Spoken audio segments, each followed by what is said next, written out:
فاعوذ باللہ من الشیطان الرجیم بسم اللہ الرحمن الرحیم کل من عند ربنا وما يذکر الا اولو الالباب صدق اللہ مولانا العظیم۔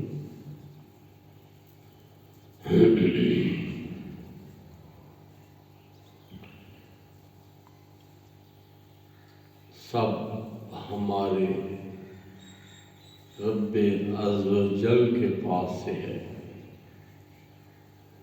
اور نصیحت نہیں مانتے مگر عقل والے۔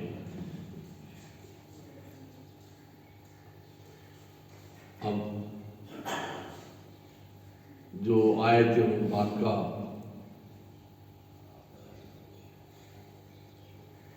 واضح کری ایک چیز کو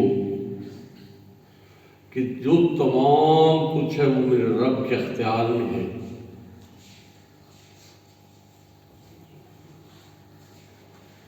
اسی نے دینا ہے، اسی نے لینا ہے، اور اس چیز کو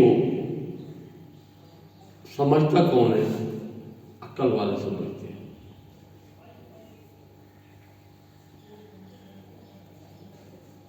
ایک چیز واضح کر دی اللہ تعالیٰ نے کہ جو بندہ میری قربت کے لیے آنا چاہتا ہے، جو مجھے جاننا چاہتا ہے، وہ کون سا بندہ ہے؟ وہ عقل والا بندہ ہے۔ عقل والا بندہ ہے، اور وہ بندہ ہے جس کو اللہ تعالیٰ نے پھر فراست عطا کی ہے، علم والا۔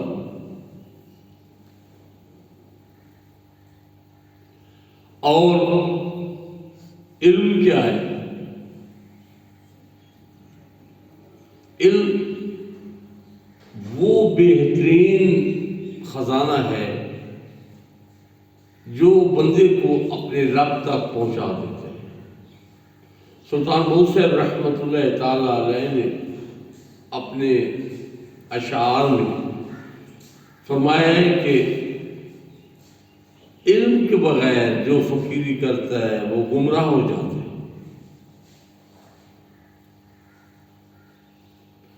تو علم کیا ہو گیا؟ شرط اول ہو گئی۔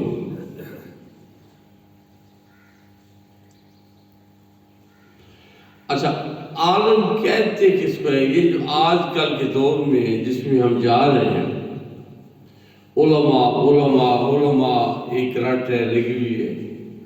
عالم کس کو کہتے ہیں؟ جس نے درس نظامی کیا ہے وہ عالم ہے، اس کے علاوہ اور کوئی عالم نہیں ہے۔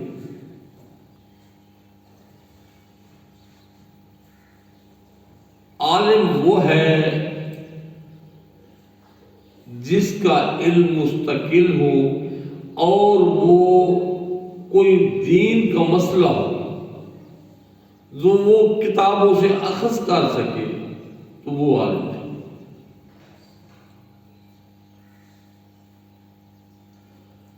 سمجھ گئے نا؟ تو یہ جو علم والے ہیں، اللہ تعالیٰ نے جن کو یہ فراست، یہ سوجھ عطا کی ہے، یہ علم حصول کتابوں سے بھی اس کا ہے، اس میں کوئی شک نہیں ہے کہ اس کے حصول کا ایک ذریعہ کتابی بھی ہے، لیکن وہ علم بہت اعلیٰ اور عرفہ ہے جو اللہ جل کے خاص بندوں کی قربت میں بیٹھ کے بندہ حاصل کرتا ہے، وہ کتابوں سے بھی حاصل نہیں ہوتا۔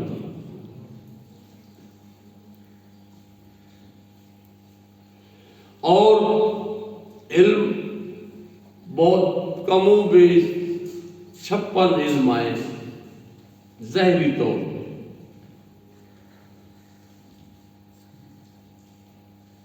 تو تمام جتنے بھی علم ہیں اس میں جو سب سے بڑا علم ہے وہ علم ہے جو علم لدنی ہے۔ اللہ تعالیٰ عز و جل اپنے بندوں میں سے جس پہ کرم نوازی کرتا ہے، جس پہ احسان کرتا ہے، جس پہ مہربانی کرتا ہے، اس کو وہ علم عطا کر دیتا ہے۔ آپ پیچھے لوٹ کے جائیں، بی بی رابعہ بصریہ گزری ہیں تو ان کے لیے اتنا ہی کافی ہے ان کی علم اور ان کی عظمت کے لیے کہ حسن بصری علیہ رحمہ جیسی ہستی اتنے تک اپنا بیان شروع نہیں کرتے تھے جب تک کہ رابعہ بصری نہیں آ جاتی تھی۔ اور حسن بصری کون؟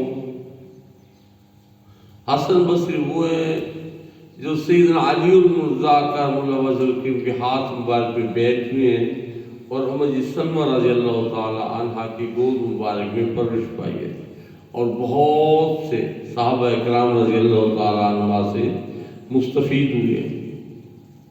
تو وہ اپنا کلام ہی شروع نہیں کرتا کہ جب تک رابعہ بصری، تو رابعہ بصری نے کون سے مدرسے سے علم حاصل کیا ہے؟ کوئی ثابت تو کرے۔ تو وہ جب پیدا ہوئی بچپن میں بک گئی، لوگوں کے گھروں میں کام کرتی تھی، لیکن اپنے رب کے ساتھ جو معاملہ تھا وہ اتنا خالص تھا کہ اللہ تعالیٰ نے وہ علم عطا کر دیا۔ جب حسن بصری علیہ رحمہ کے خطاب میں جب آپ نے کہا نا کہ اس کا دروازہ کھٹکھٹاتے رہو ضرور کھلے گا، تو آگے سے یہ فرماتے ہیں کہ حسن کیا اللہ کا دروازہ بند بھی ہوتا ہے؟ تو حسن بصری علیہ رحمہ بے ہوش ہو گئے۔ پھر علمی مقام پہ اللہ تعالیٰ عز نے رابعہ بصریہ کو وہ مقام عطا کیا اور وہ خاص علم عطا کیا۔ اللہ تعالیٰ عز کی بارگاہ اقدس میں جو لوگ یہ جو مجاہدات ہوتے ہیں، جو مجاہدے کرتے رہتے ہیں اللہ تعالیٰ عز کی رضا کے لیے، یہ جتنے بھی مجاہدات ہوتے ہیں یہ فقط رب کی رضا کے لیے ہوتے ہیں۔ یہ جو اس کا حصول کو اور بنا لیتے ہیں کہ میں یہ کروں گا اس کے بعد مجھے یہ حاصل ہوگا تو آگے میں یہ کروں گا، مطلب یہ ہے کہ ساری دنیا داری تو ان کو کچھ بھی حاصل نہیں ہوتا، چاہے وہ ساری زندگی مجاہدات کرتے رہے۔ ایک چیز کو ذہن میں رکھنا ہے، یہ جتنے بھی چیلے کشے، جتنے مجاہدات نفس کے ساتھ، چاہے پہاڑوں میں، تنہائیوں میں، جنگلوں میں، ریگستانوں میں، بیابانوں میں، یہ فقط اللہ تعالیٰ عز کو راضی کرنے کے لیے اگر تو ہے تو پھر تو معاملہ سارا ٹھیک ہے۔ اگر کیونکہ وہ اللہ تعالیٰ عز نیت کو جاننے والا ہے، وَنَحْنُ أَقْرَبُ إِلَيْهِ مِنْ حَبْلِ الْوَرِيدِ، تیری شاہراہ کے قریب ہوں، جو تیرے دل میں خیال آتا ہے مجھے ازل سے پتہ تھا کہ اس کے دل میں یہ خیال ہے۔ تو اس مالک کو پتہ ہے کہ یہ میرا بندہ جو ہے، یہ جو نماز پڑھ رہا ہے، یہ جو تہجد گزاریاں کر رہا ہے، یہ جو روزے رکھ رہا ہے، یہ سب کے خیرات کر رہا ہے، جس کی نیت کیا ہے اس کو پتہ ہے۔ اور جب بندے کی نیت خالص اللہ تعالیٰ عز کی رضا کے لیے ہوتی ہے تو پھر معاملہ کیا بنتا ہے کہ صبح عیسائی تھا، جب اللہ عز کے قریب ہوا اور اللہ عز کو وحدہ لا شریک مانا اور سید محمد مصطفیٰ صلی اللہ علیہ وسلم پہ ختم نبوت پہ یقین کر گیا اور داخل اسلام ہو گیا، اس کی نیت اتنی خالص اور افضل تھی کہ شام کے وقت وہی جو صبح عیسائی تھا شام کے وقت وہ ابدالوں میں ہو گیا۔ حضور غوث اعظم رضی اللہ تعالیٰ عنہ، آپ رات کا پہر تھا، اپنے خلیفہ صاحب کے ساتھ اپنے آستان شریف سے نکلے تو خلیفہ صاحب فرماتے ہیں کہ ہم کچھ ہی دیر میں ایک دور دراز کا علاقہ تھا وہاں پہ تھے، وہاں پہ ایک پہاڑی علاقہ تھا، وہاں پہ گئے، وہاں پہ دیکھا کچھ بندے جیسے رو رہے ہیں، وہاں پہ ایک میت تھی۔ آپ پہنچے، فرمایا کہ جلدی اس کو غسل دو، اسل دے گیا، آپ نے جنازہ پڑھا ہے، جنازہ پڑھا کے اس کو دفن کرا دیا۔ اس کے بعد وہاں پہچانے کہ ایک بندے کا ورود ہوا جس کی پونچھیں بڑی بڑی تھی، تو آپ نے فرمایا اس کی پونچھیں ٹھیک کر کے آ گیا، تو امامہ اس کے سر کے اوپر رکھ دیا۔ اب جب امامہ سر کے اوپر رکھ دیا، بعد میں خلیفہ صاحب نے پوچھا حضور یہ کیا معاملہ تھا؟ فرمایا تو اس جگہ کا ابدال فوت ہو گیا تھا، روم میں ایک عیسائی نے آج اسلام قبول کیا اور اللہ عز جل کو اس کا اسلام قبول کرنا اتنا پسند آیا ہے کہ اس کو اس وقت ہمیں حکم ہے کہ ابدال کا امام پاک۔ صبح کیا تھا؟ صبح عیسائی تھا، شام کے وقت کیا تھا؟ ابدال تھا۔ اس لیے حکم ہے کہ کس چاہے وہ غیر مسلم ہے اس کو بھی کبھی ہیچ نہ سمجھو، کبھی اس کو کم تر نہ سمجھو۔ ممکن ہے صبح اور مذہب میں ہو اور شام میں وہ اسی طرح ابدال ہو اور آپ اسی طرح ایک سادے سے مسلمان ہو، تو کسی کے بارے میں یہ جو بدگمانیاں ہیں یہ بندے کو بیڑا غرق کر کے رکھ دیتے ہیں۔ حسن بصری علیہ رحمہ، آپ دریا کے کنارے جا رہے ہیں تو دریا کی دوسری طرف جنگل تھا، وہاں پہ ایک مرد ایک نوجوان لڑکی کے ساتھ، لڑکی اس کے ٹانگوں کے اوپر لیٹی ہوئی تھی، ساتھ بوتل بھی پڑی تھی۔ تو حسن بصری نے جو ہی دیکھا تو دل میں خیال کیا اس سے تو بہتر ہے، اس سے تو بہتر ہے۔ اسی دوران ایک کشتی جا رہی تھی دریا میں، اس کو ہوتا ہے ڈوب گئی۔